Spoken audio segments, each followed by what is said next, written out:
साहब पहले हत्या के फर्जी मुकदमे में जेल भेज दिया गया। इसके बाद अब विरोधियों द्वारा लगातार एक के बाद एक फर्जी मुकदमे दर्ज कराए जा रहे हैं।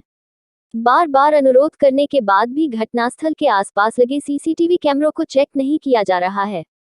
यदि जल्द ही इन मुकदमों को खारिज नहीं किया गया और न्याय नहीं मिला तो लखनऊ जाकर परिवार सहित आत्मदाह करने की मजबूरी हो जाएगी।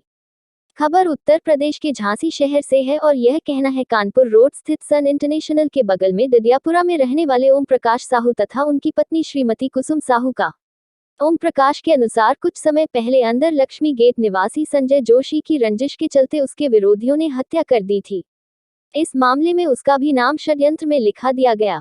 उस समय भी उसने घटनास्थल के आसपास के सीसीटीवी कैमरों को देखकर मामले की जांच किए जाने की गुहार की थी, लेकिन उसकी पुलिस ने एक नहीं सुनी और उसे जेल भेज दिया।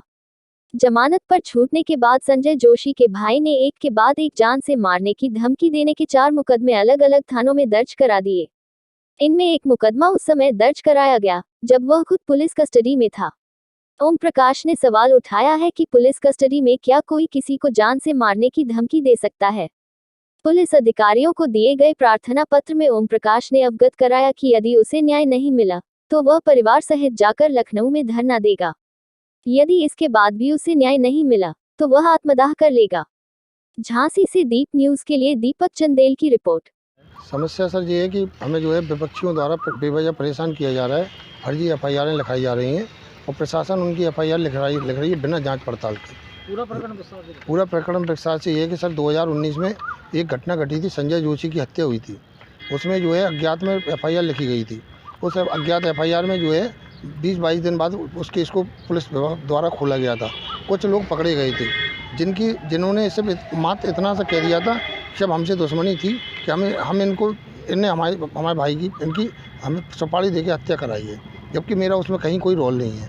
और ये प्रकरण जो बताया गया टोटल इलाही चौराहे का बताया गया कि वहाँ से उसको ले जाके हत्या की गई थी। मैंने उस टाइम भी न्याय की बहुत प्रयास किया लेकिन मुझे न्याय नहीं मिला और मुझे जो है फ़ोन करके बुलाया कि अब नवाबाद में आइए, आपको कोई काम है। मैं नवाबाद पहुँचा तो वहाँ मालूम पड़ा कि हमको जो है 302 में मुलज़िम बना दिया गया।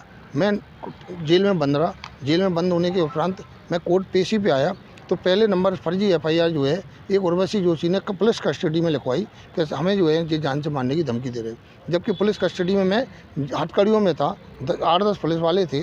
उसके बाद भी हम सब जो जितने लोग थे उनके खिलाफ 506 पुलिस ने लिख दी है। वहाँ पे मेरा श्रीमान जी से तब भी कहना था, वहाँ हज़ारों कैमरे लगे हैं। पुलिस प्रशासन से मैंने मांग की थी कि आप कैमरे में चेक कर लीजिए, अगर मैं गलत हूँ तो वह पुलिस खुद साथ मेरे हथकड़ी में है, कोई किसी को क्यों धमकी देगा। जैसे ही मैं जेल से बाहर आया उसके बाद मेरे ऊपर फिर 506 लिखवा दी गई। बस स्टैंड की घटना दिखाई गई कि बस स्टैंड पे हमने उनको धमकी दी। ये अनिल जोशी ने लिखवाई। फिर अनिल जोशी ने लिखवाई कि हमें जो है धमकी दी गई है। तो मैंने उस टाइम भी यही बात की थी कि सर बस स्टैंड पे भी काफ़ी कैमरे लगे हैं, जगह जगह लगे। उस टाइम भी कुछ नहीं, सीधी 506 लिख गई। उसके बाद भी न्याय नहीं मिला। उसके बाद जैसे तैसे चल के हम लोगों का चल रहा था। अभी वर्तमान में 4 मार्च 2023 को एक फर्जी एफआईआर फिर लिखवा दी गई कि हम इस एडीए फर्स्ट में तारीख पे कोर्ट परिसर में गए थे, वहाँ पे बरामदे में मुझे धमकी दी गई है। तो मेरा सब श्रीमान जी से फिर निवेदन किया कि सर यदि ऐसी कोई बात है, कैमरे लगे हुए हैं सब जगह, कैमरे में फिर से चेक करा लिए, यदि सच घटना हो तो मेरे ऊपर लिखी जाए। फिर भी मुझे कोई राहत नहीं मिली। उसके बाद मुझे 23 तारीख को फिर मालूम हुआ कि मैं काली जी मंदिर नित्य जाता हूँ, वहाँ से लौट रहे थे तो विपक्षी गण ने हमें घेर के खुद धमकी दी है और जान से मारने की धमकी दी है। और लक्ष्मी गेट से उसी दिन मेरे 3 दिन बाद फिर मेरे को मालूम पड़ा कि मेरे ऊपर फिर एक 506 थाना कोतवाली में लग गई है। 1, 2, 3 नवाबाद में हो गई है, एक कोतवाली में हो गई है। मैंने फिर प्रार्थना पत्र सभी उच्च अधिकारियों को अपना प्रार्थना पत्र बना के दिया। सभी जगह गया मैं, एसएसपी साहब, डीआईजी साहब, एएसपी साहब के थाना कोतवाली, थाना नवाबाद, डीएम साहब, कमिश्नर साहब, डीआईजी साहब के मिले नहीं थे, जाना है, प्रार्थना पत्र पहुँचा नहीं हो। बकाया मुख्यमंत्री, प्रधानमंत्री और गृह मंत्री सब जगह मैंने पोस्ट कर दिए हैं।